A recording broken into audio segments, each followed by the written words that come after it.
علی بھائی اگلا سوال قربانی کے کانٹیکسٹ میں ہے۔ جی جی آپ کے نزدیک اگر بھینس گائے کے حکم میں شامل ہے جی جی تو ہرن بکری اور بھیڑ کے حکم میں کیوں داخل نہیں ہے؟ دیکھیں جی، میں نے پچھلی دفعہ بھی بتایا تھا، اس پہ میرا کلپ بھی یوٹیوب پہ اپلوڈڈ ہے بھینس کی قربانی کے مسئلے پہ۔ ہرن اور بھینس کا معاملہ بالکل الگ ہے۔ بھینس بہیمت الانعام ہے اس حوالے سے کہ یہ پالتو جانور ہے۔ ہرن کیا پالتو جانور ہے بکری کی طرح؟ ٹھیک ہے، اس کے کھر کٹے ہوئے ہوتے ہیں، وہ بھی مویشیوں میں آتا ہے، لیکن ہرن پالی تو نہیں جاتی سر، وہ تو اتنی تیز بھاگتی ہے کئی بار شیر کو نہیں پکڑائی دیتی۔ آپ ہرن کو پال سکتا ہے؟ ٹھیک ہے نا۔ بھینس گائے کے حکم میں اس لیے داخل ہے کہ بھینس بھی مویشی ہے، وہ جو پالتو ہے، اور یہ میری اپنی نہیں ہے، یہ سلف کا اس کے اوپر اجماع ہے۔ کتاب الاجماع امام ابن المنذر کی کتاب ہے، پہلے 300 سال میں لکھی گئی ہے، جس میں جو مسلمانوں میں اجماعی مسائل ہیں نا وہ لکھے گئے ہیں۔ اس میں یہ لکھا ہوا ہے، میرا اس کے اوپر اللہ سے کلپ بھی ہے، بھینس، گھوڑا، انڈا، مرغی کے اوپر۔ اس میں میں نے ویڈیو کے اندر وہ جے پی جی بھی دکھایا تھا کہ گائے والا جو حکم ہے نا، بھینس گائے کے حکم میں داخل ہے۔ ایون زکوٰۃ جو لی جاتی ہے، کلیکٹ کی جاتی ہے کہ اتنی آپ کے پاس گائے ہوں تو اتنی زکوٰۃ ہے، بھینسوں کا بھی وہی کیٹیگری ہے۔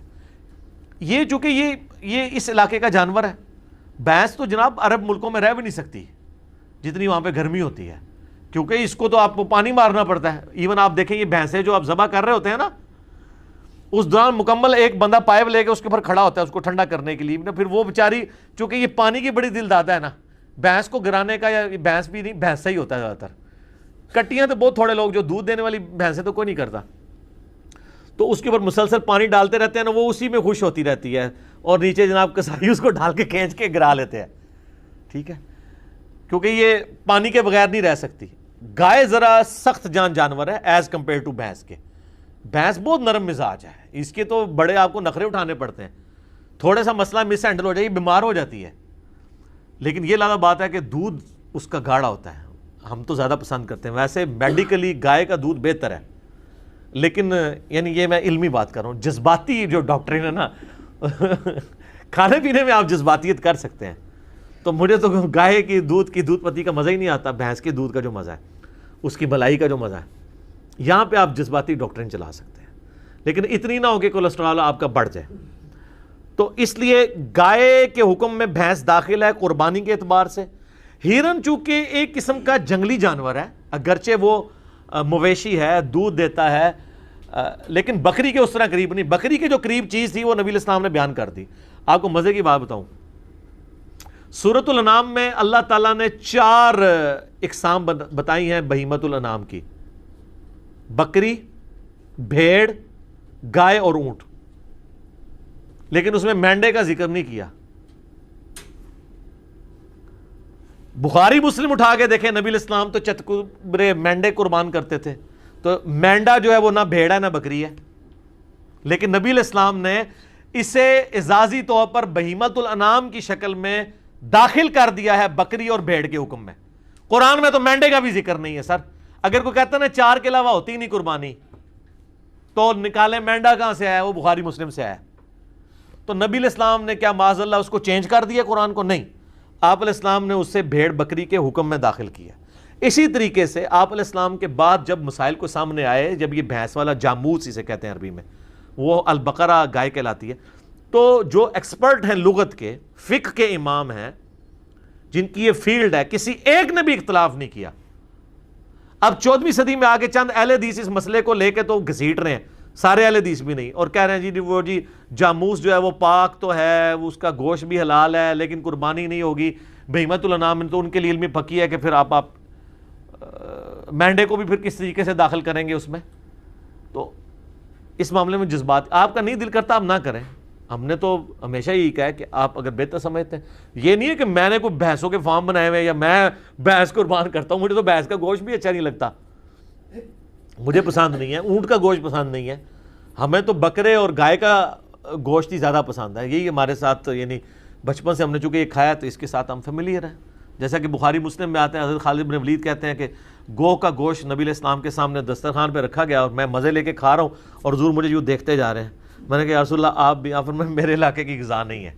تو یہ مطلب آپ علیہ السلام کو پسند نہیں تھی، حلال و حرام کا مسئلہ نہیں، پسند ناپسند ہو سکتی ہے. اللہ تعالیٰ نے اتنی ساری چیزیں بنائی اس لیے کہ کسی کو کوئی چیز پسند ہوگی، کسی کو کوئی چیز پسند ہوگی. تو ہرن کی کمپیریزن کروانا اس اعتبار سے کہ جس طرح بھینس کو داخل کر لیا، یہ بیسیکلی وہ ہمیں پھکی دے رہے ہوتے ہیں کہ اگر تم نے بھینس کی یا بھینسے کی یا کٹے یا کٹی کی قربانی کو جائز سمجھ لیا تو کل کو تمہیں ہرن بھی ماننا پڑے گا. ہرن کا کوئی لینا دینا ہی نہیں. ہرن کون پالتا ہے؟ وہ تو ٹوٹلی ایک جنگلی جانور ہے، اس کا کوئی اس سے لینا دینا نہیں ہے. ٹھیک ہے جی.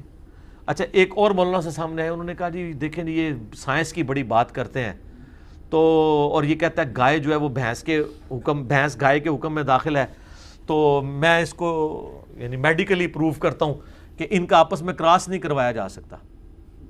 اچھا، اور پھر ساتھ مثال دیتے ہوئے وہ کہتے ہیں جناب دیکھیں آپ، گھوڑے اور گدھے کا کراس ہو سکتا ہے، خچر بنتا ہے نا اس سے، تو اس کی فیملی تو آپ ایک کہہ سکتے ہیں.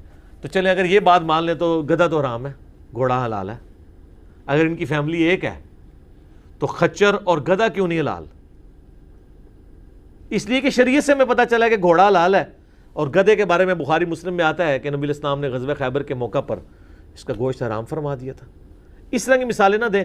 اس وقت لغت کی اور فقہ کی بات ہو رہی ہے کہ جو اہل علم ہے، اور جب اجماع ہے نا جی، اجماع کا منکر تو جو ہے نا وہ اب آپ خود ہی فیصلہ کر لیں. وہ کہتے ہیں جی اس پہ تو اجماع ہے کہ بھینس گائے کے حکم میں داخل ہے. وہ کہتے ہیں لیکن ہم اس اجماع کو صرف زکوٰۃ کی حد تک مانتے ہیں، اس کے دودھ کے حلال ہونے کے لیے مانتے ہیں، اس کو ذبح کر کے گوشت کے لیے مانتے ہیں، قربانی کے لیے نہیں مانتے. حالانکہ سلف میں ہمیشہ اتفاق رہا ہے اس کی قربانی کے بارے میں بھی. جب انہوں نے حکم میں داخل کر دیا تو اس میں نے بتایا یہ ہمارے علاقے کا جانور ہے. بھینس عرب میں نہیں پائی جاتی تھی، تو عرب والوں کو اگر بھینس کا ذکر بھی کیا جاتا تو ان بیچاروں کو کیا پتا ہونا تھا. اب کئی جانور ہیں جن کا ذکر قرآن میں نہیں موجود ہے. آپ سے اگر پوچھا جاتا تو اس کا ذکر ہونا چاہیے. مثلا شیر کا ذکر نہیں ہے قرآن میں، ہاتھی کا ہے، بکری کا ہے، اونٹ کا ہے، خنزیر کا ہے. شیر کا ذکر نہیں ہے جو جانوروں کا بادشاہ ہے. کروکوڈائل کا نہیں ہے، زرافے کا نہیں ہے. ٹھیک ہے، تو زرافہ کیا ہے ویسے؟ زرافہ بھی سبزی خور ہے، حلال ہے. لیکن اگر کوئی کہہ دیا اگر اونٹ اور زرافہ ملتے جلتے ہیں تو ان اونٹ کی کیٹیگری میں نہ، زرافہ پالتو نہیں ہے، وہ جنگلی جانور ہے. تو بہیمت الانام کا مطلب پتہ کیا ہے؟ بے زبان پالے ہوئے مویشی جس سے آپ کی گزر بسر ہوتی ہے. یہ ایگزیکٹ جو بہیمت الانام ٹرم ہے نا وہ اس سے ریلیٹڈ ہے. اس کیٹیگری میں نہ ہرن آتی ہے نہ زرافہ آتا ہے، بھینس آتی ہے. ویسے بھینسے بھی جنگل میں ہوتے ہیں، وہ سر گائے بھی ہوتی ہیں.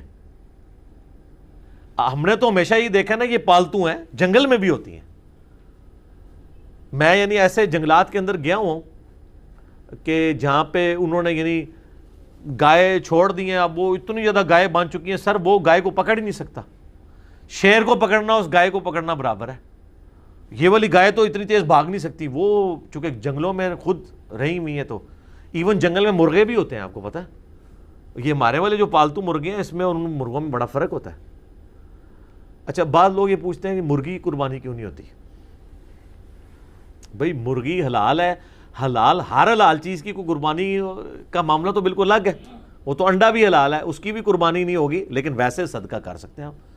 مرغی کو آپ ویسے ذبح کر سکتے ہیں. وہ بہیمت الانام میں نہیں آتی ہے، مویشی نہیں ہے. وہ تو میمل ہے ہی نہیں ہے نا، وہ تو انڈے دیتی ہے نا. میملز تو وہ ہیں جو بچے دیتے ہیں اور دودھ پلاتے ہیں اپنے بچوں کو، جس طرح یہ مویشی ہیں. تو اس لیے یہ دو ڈیفرنٹ چیزیں.